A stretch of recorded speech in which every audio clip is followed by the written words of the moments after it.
Bismillahirrahmanirrahim. Yang terhormat Bapak Ahmad Saiful Rahman MPD selaku dosen pengampu mata kuliah Bahasa Indonesia UIN Sunan Gunung Jati Bandung. Yang saya hormati para hadirin wal hadirat yang insya Allah mendapat keberkahan dan rahmat dari Allah Subhanahu wa Ta'ala. Alhamdulillahi Rabbil Alamin, wabihi nasta'in wa ala umuri dunya waddin, wassalatu wassalamu ala asrafil anbiya'i wal mursalin wa ala alihi wa ashabihi ajma'in, amma ba'du. Innal hamdanillah nahmaduhu wa nasta'inuhu wa nastaghfiruh wa na'udzu billahi min syururi anfusina wa min sayyiati a'malina. May yahdihillahu fala mudhillalah wa may yudlilhu fala hadiyalah. Awalan hayya bina nazkurullahi ta'ala ada wa jalla alladzi qad ata'na ni'matan katsiratan hatta nastati'a wa najtami'a fi hadzal makan al mubarak. Wa saniyan sholawat wassalam ila habibina wa syafi'ina wa maulana Muhammadin sallallahu alaihi wasallam. Pertama-tama dan yang paling utama, marilah kita panjatkan puja dan puji kita kehadirat Allah Subhanahu wa Ta'ala, karena dengan limpahan nikmat dan karunia-Nya lah kita masih dapat berkumpul, bernafas, menjalankan aktivitas kita sehari-hari tanpa adanya kendala. Yang kedua, sholawat serta salam marilah kita sanjungkan kepada junjungan kita Nabi Allah, Nabi besar Muhammad sallallahu alaihi wasallam, yang mana telah membawa kita dari zaman kegelapan hingga zaman terang benderang seperti saat ini, yang mana telah membawa kita dari zaman zahiliyah hingga ke zaman yang bisa membedakan akidah. Baiklah,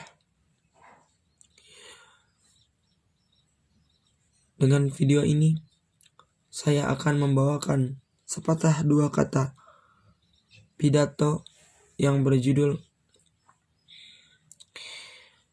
memahami bahasa Indonesia sebagai tanda cinta negara. Mengapa dikatakan demikian dalam judul? Karena Indonesia adalah salah satu negara majmuk di mana di dalamnya memiliki berbagai macam ras, suku, bahasa, dan bangsa. Negara yang berkepulauan besar dengan keanekaragaman budaya, adat, dan istiadat yang terdapat di dalamnya. Indonesia sebagai negara kapitalis dengan salah satu negara yang hampir terluas di dunia.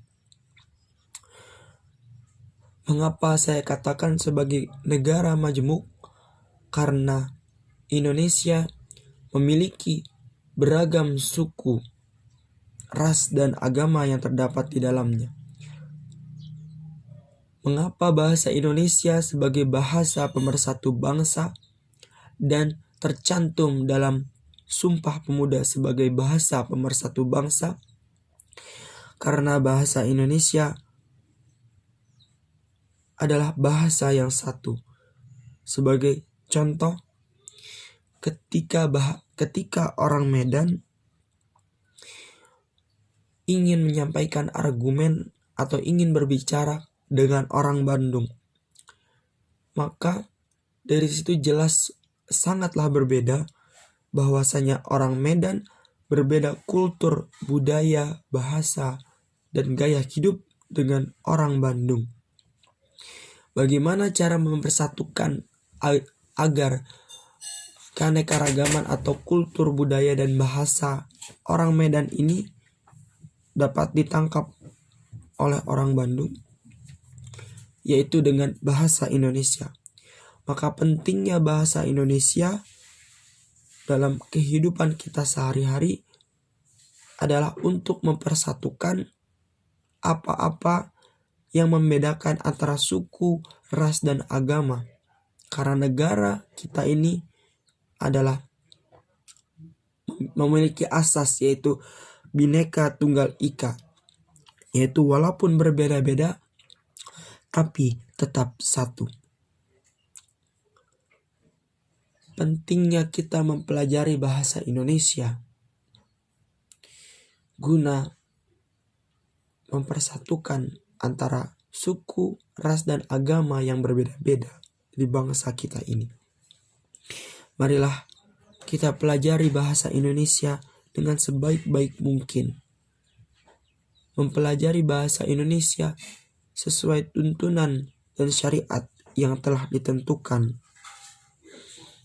Marilah sejenak kita merenung tentang perjuangan para pahlawan memperjuangkan kedaulatan bangsa Indonesia dengan tumpah darah perjuangan para pahlawan guna melahirkan bangsa yang berdaulat, adil, dan makmur, bangsa yang bersatu dan tidak terpecah belah oleh paham-paham yang memang mempecah belahkan bangsa.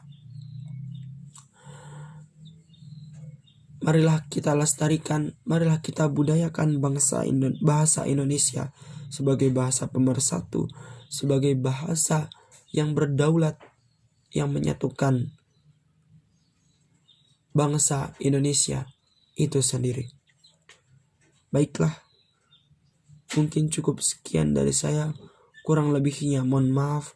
Wabillahi taufiq wal hidayah. Waridho walinayah. Wassalamualaikum warahmatullahi wabarakatuh.